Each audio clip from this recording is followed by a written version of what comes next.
तो हमें जाना पड़ेगा ज़रूरी। Hey guys, welcome back to our new blog, welcome back to my channel that is related Soni. मैं सोनी मिश्रा आप सभी लोगों का स्वागत करती हूँ अपने यूट्यूब चैनल रिलेटेड सोनी में। कैसे हैं आप सब? I hope you are doing well and staying safe. मैं आप लोगों से बातें करना चाह रही थी, तो आपने पहला ब्लॉग तो देख ही लिया है कि मैं गाँव जस्ट पहुँची थी, उसके बाद से ये ब्लॉग मैं स्टार्ट कर रही हूँ। तो आने के बाद सबसे पहले आप जानते हो अगर कोई चीज़ें बंद रहती है काफ़ी दिन से, तो अभी कुछ ही दिन पहले ही आप लोगों को पता है कि मैं होकर गई हूँ, बट फिर से इतना डस्ट हो गया था कि पूरा साफ़ सफाई में इतना ज़्यादा टाइम लग गया कि मैंने पूरा साफ़ किया, सफाई किया, देन मैंने नहाया बीच में। तो मैं अपनी बात कंप्लीट कर लेती हूँ। क्या मतलब, मैंने यहाँ से जाने के बाद मैंने लखनऊ के 1-2 ब्लॉग बनाए डाले और 1-2 ब्लॉग मैं नहीं भी डाल पाई। उसके बाद इनका मेरे पास कॉल आता है और ये गाज़ियाबाद निकल गए थे दिल्ली के लिए, और मैं यहाँ मेरा कुछ काम था लखनऊ में 1 हफ़्ते का। तो उस 1 हफ़्ते के बीच में मुझे अपना काम कंप्लीट करके अपनी सारी पैकिंग करके मुझे रेडी रहना था, क्योंकि ये मुझे लेने के लिए आते। तो मैं अपना सारा काम कंप्लीट करके और मैंने पैकिंग वैकिंग करके सब फाइनल कर लिया था कि मुझे अब गाज़ियाबाद निकलना है। फिर इनका फ़ोन आता है कि हमें फिर से गांव जाना है। मैंने कहा अभी तो हम लोग गांव जस्ट होकर के आए हैं, अभी तो कोई काम भी नहीं है इसलिए जाना है। तो इन्होंने बोला कि ऐसी ऐसी बात है, वो मैं भी आपको आगे बताती हूँ क्या बात थी। तो मैंने कहा ठीक है, बट बहुत ज़्यादा गर्मी है, बच्चा परेशान हो जाएगा क्योंकि कीकू इतनी गर्मी में रह नहीं पाती है। और बाकी फ़ैन वगैरह सब कुछ है यहाँ पर, बट यहाँ पे क्या होता है कि सुबह ही 7 बजे उठते ही ऐसा लगता है कितनी तेज़ धूप आ गई है, और ऐसा लगता है कि सुबह ही सुबह 7 बजे इतनी तेज़ धूप लगने लगती है कि जैसे पता नहीं कितना तेज़ धूप हो गई, जैसे दोपहर की 2 बजे की धूप हो। भाभी है तो इस वक्त भाभी है तो इस वजह से मैं थोड़ा टेंशन में आ गई। तो इन्होंने कहा नहीं, ज़्यादा दिन की बात नहीं है, मुश्किल से हफ्ते भर की बात है, तो हमें जाना पड़ेगा ज़रूरी है। तो मैंने कहा ठीक है, ओके, नो प्रॉब्लम, चलते हैं। फिर मैंने जो भी पैकिंग कर रखी थी गाज़ियाबाद। हाँ भाभी, भगोना देखे पड़ी बौरा और हम भर के धैले हमें।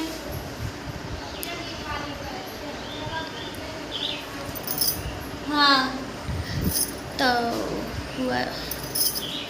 हुआ यूँ कि फिर मुझे यहाँ आना पड़ा, जो कि आप पहला ब्लॉग देख ही चुके हो कि मैं यहाँ तक का ब्लॉग डाला। उसी दिन मैंने मदर्स डे सेलिब्रेट किया, मैंने हर चीज़ करके फटाफट मैं यहाँ पर आ गई।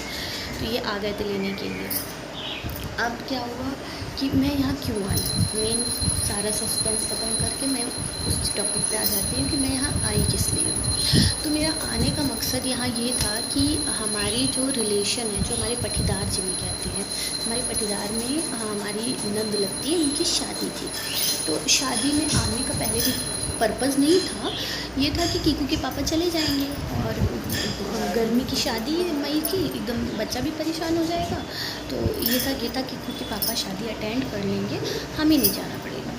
बट हमें जाना पड़ा, इसलिए हमें फिर आना पड़ा, मैं कीकू हम सबको आना पड़ा। और मुझे अच्छा भी लग रहा है, मतलब अपनी फैमिली के साथ इकट्ठा होके इंजॉय करके जो मज़ा इस चीज़ में है वो किसी चीज़ में नहीं है। तो मुझे मज़ा भी आया।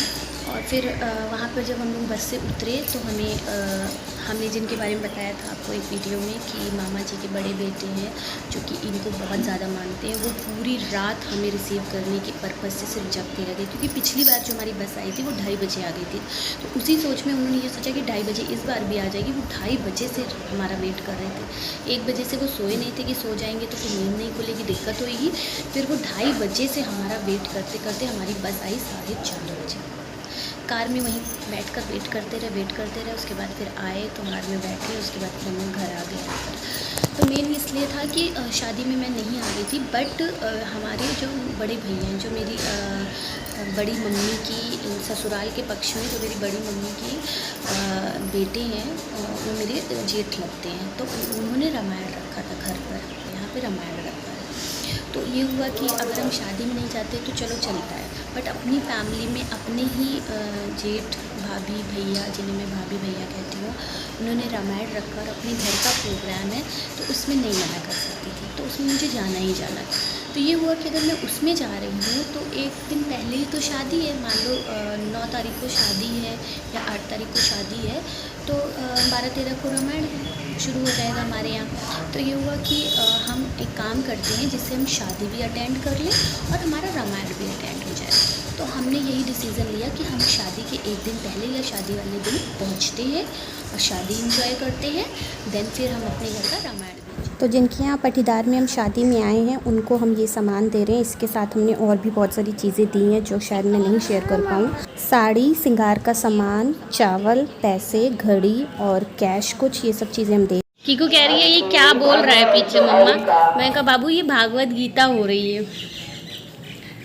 तो मैं थोड़ा सा ऐसा ड्रेसअप कर ली थी। मैंने एक ये थोड़ी सी चौड़ी चेन, ये पतली चेन और ये मंगलसूत्र छोटा करके और कान में इयरिंग डाल रखे हैं। मैं उनके घर गई थी तो मैंने कहा कि सब लोग गई थी उनके घर उनको गिफ्ट देने के लिए, क्योंकि पापा ने कैश, शायद आवाज़ नहीं आ रही होगी मेरी, ये लो फिनिश करो। बड़ी मम्मी गई थी। तो एक होता है ना कि जब नई दुल्हन आती है घर में तो उसका किस तरह स्वागत होता है, तो बहुत अच्छे से दही चीनी वगैरह खिलाया, काफ़ी अच्छे से वेलकम किया। मैं वहाँ वीडियो नहीं बना पाई क्योंकि कोई था नहीं बनाने वाला और मैं खुद दुल्हन थी तो कैसे बनाती। हम लोग गिफ्ट देकर आ गए थे, फिर कीकू के पापा जो कैश लाए थे वो देने गए। तब तक आप लोग हल्दी का ये डांस वाला वीडियो एंजॉय कीजिए।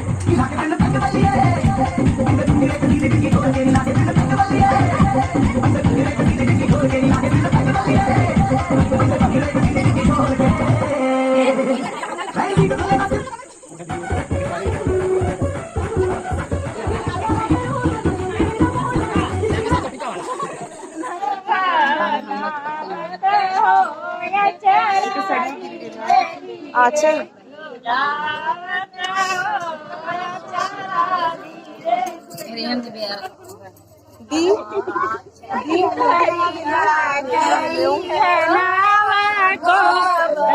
अरे वाह दिया दी तो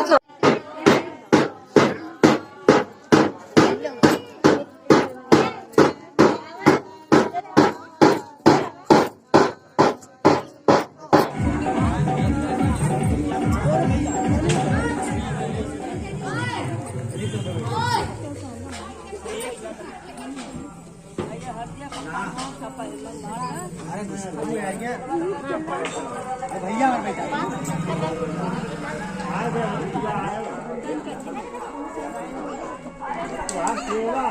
कीकू अभी अभी नहा के आई हैं और अब रसगुल्ले खा रही हैं, छेने वाले।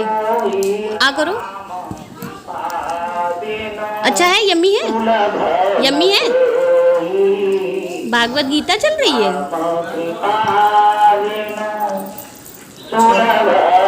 ऊपर से बाल हटाइए। ये लीजिए खा लो। आ करिए, रसगुल्ला खा रहे हो। हाँ शादी में आए हो, रसगुल्ले खा। तो गैस ब्लॉग पसंद आया होगा तो लाइक कीजिएगा, शेयर कीजिएगा, सब्सक्राइब कीजिएगा, क्योंकि अगली बार आने वाले हैं शादी के व्लॉग। कैसा मैंने ड्रेसअप किया है, मैंने क्या पहना था क्या नहीं पहना था, सब आपको देखने को मिलेगा। इसलिए चैनल को सब्सक्राइब कर लीजिए। बिस्किट खा के पड़ी है, खा ही नहीं रही, कुछ इसको अच्छा ही नहीं लगता है। यहाँ आइए, इसको दाने निकल रहे हैं। मिलते हैं नेक्स्ट व्लॉग में। Till then bye bye, take care.